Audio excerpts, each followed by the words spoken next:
Hello people, ఇవాళ కూడా మీకోసం అయితే మళ్ళొక వీడియో అయితే తీసుకొచ్చిన. వీడియో అయితే చివరి వరకు చూడండి. వీడియోని మాత్రం అందరికీ షేర్ చేయండి.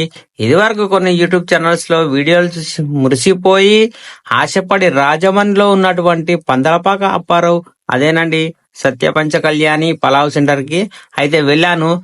ఎంతో ఆశతో ఉత్సాహంతో వెళ్ళాను. అక్కడికి వెళ్ళాక తిన్నాక తెలిసింది నేను కూడా యూట్యూబ్ ఛానల్స్ లో చూసింది అంతా అబద్ధమని. ఎందుకంటే వాళ్ళు చూపించినట్టు అక్కడ ఏమీ లేదు. అది చాలా చిన్న పలావ్ సెంటర్. అందులో సర్వీస్ అయితే చెత్త అంటే చెత్తగా ఉంది. ఇంకా చికెన్ పలావ్ పీసెస్ అయితే 6 పీసులు ఇచ్చాడు. అందులో 3 మెడ మొక్కలు, 2 రెక్కలు, ఒక్కటైతే పర్వాలేదు. టేస్ట్ మాత్రం నేను తిన్న నాకు తెలిసిన చెత్త పలావ్లో ఇదే మొదటిది.